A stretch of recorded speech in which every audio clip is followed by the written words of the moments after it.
Hello everybody, this is PKU Chat. I'm Lillian Isabella, and I'm here with Sarah. Sarah, and we are in her flat in London. Yeah, yes. So, what do you do here? I'm a lawyer. I work at an American law firm in the city of London. Super smart lady. Trust me, I've been talking with her for the past couple hours, and she's super smart. Oh, geez. You make me blush. Okay, good. It's working.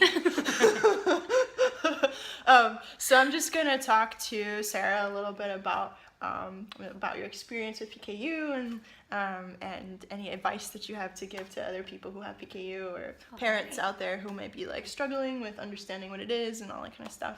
Yeah. All right, so here we go. So I'm a lawyer. I've been working at my law firm for almost a year now. I work in corporate finance. It's very intense, but I like it. It's very challenging. I work with really great people, and I think I'm lucky to have found this job here because it's been a very good opportunity, and it's been challenging but exciting and fun. And I mean, ask me in a couple years and see if I'm a little jaded, but it's still been good. What kind of schooling did you have to go through to get into this field? I did my undergrad degree in history, and I majored in history and then minored in Spanish and philosophy. Went to law school and did 3 years of law school, and then now I'm here. Did you ever feel that PKU might be a barrier to you for how you wanted to pursue your life and your career? No, I didn't. I never really thought it would be a hindrance at all. I think it's easy to think that. I think especially when you're growing up and your parents are like, oh my God, this is going to affect your development. It affects your brain. It like is so dramatic and crazy and terrifying. But like, honestly, I feel like if anything, I think PKU helped me get to where I am. I think managing the diet and learning responsibility, organization through having to just figure your things out, going on sleepovers and like, you know, being little and being able to say no to things and like it, I mean, I think it really helped me become who I am. And I think it's good to remember that it doesn't need to hinder you, it can help you. I feel the same way. Like it taught me a lot of self-discipline. Yeah. Trusting myself, right? Like yeah, and it's important to know that you have the control over like what you like. Eating is just a part of life, and so it's so easy, I think, for everyone to kind of be like, oh my God, like PK is the worst thing, I can't even imagine ever eating XYZ. Like people have said some of the dumbest things about it, yeah, and it drives me crazy because I'm just like, it's not the end of the world.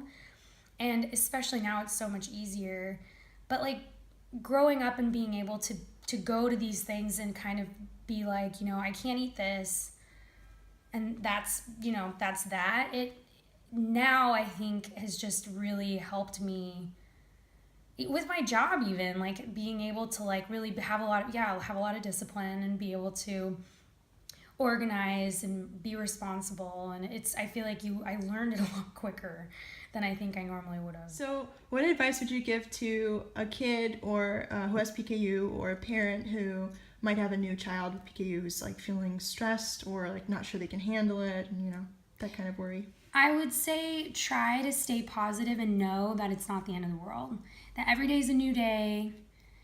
And you know, even if you make a mistake one day, you have another day and it's fine and you can keep going.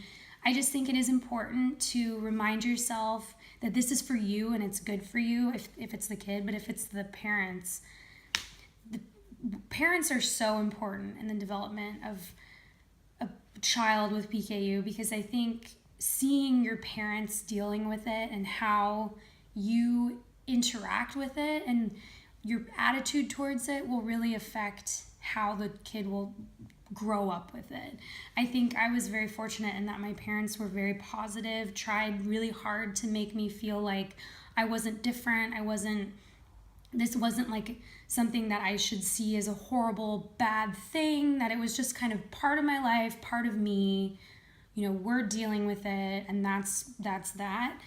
And I think as growing up with it, or being parents with, or like with a child with it, I think it's just really important to try to maintain the most positive attitude you can, and just know that there is another day, and it's okay if something wrong happens, because PKU it's a marathon, not a sprint. Like, you have to really know that it's over time, and you have to let yourself take the time and get familiar with it, and start picking the foods you really like, and know that they're low in protein, and know that maybe you do have a weakness here and there, but let yourself have a little bit here and there. Just know that you do need to say no. I just think it's important that we all realize we're human, and it's mistakes happen, but I think it's really important to maintain positivity and not let PKU become a burden. Because once it becomes a burden, it's really hard to keep saying no, and to keep measuring the food, and to keep going through it.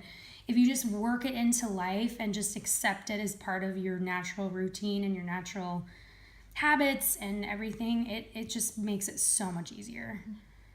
But I mean, again, I think the development and the younger stages with PKU are very important for setting the precedent for how you're going to deal with it as an adult. And that's very important for staying on diet. Yeah. So when you were in law school, that's like a very high powered, lots of work, lots of late hours. What do you recommend to someone who's got PKU, who's about to go to college? How do they balance PKU and the workload? That's a hard question. I feel like I even struggle with it still now. I think it's important to make sure you surround yourself with good options. I think that's like one of the biggest things I've realized over the last 5 years or so. In college, I didn't do that. It was really, especially my freshman year of college, I didn't have a kitchen. I lived in the dorms, and it was really hard. And I think actually that's one of the lowest points in my life with PKU, is where I kind of went off diet a little bit. I mean, not really that bad, but a little bit, because my cafeteria didn't have any options, and they would close substantial portions of our cafeteria. They had a salad bar, and they had a burger bar, and those were kind of my only options in our, sometimes they would have this rotating Asian cuisine, but that wasn't always a guarantee that we could eat it. And it was, on the weekend, they would totally shut it down, and I would get to the point where I'd have to eat bread and muffins and normal things, because there was literally no other food, and I didn't have a car, so I couldn't just go to the grocery store. But then after that, I started realizing you just have to have food on hand, because it just makes your life so much, even now at the office, my job gets very demanding, but I have a whole drawer full of snacks. And I keep extra formula there. I have low protein crackers. I have dried fruit. I have banana chips. I have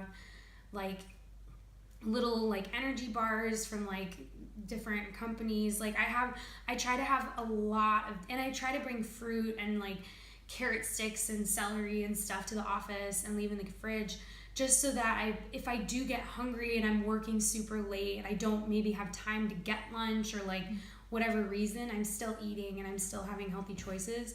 Because when it comes down to it, and I think this was something I didn't really learn until kind of later in college, when you're working like that and you're working so much and you're having these late nights, your brain needs you to eat well. You need to be on diet, because otherwise your work that you're doing, instead of taking 2 hours, is going to take 4 hours, because your concentration's so bad.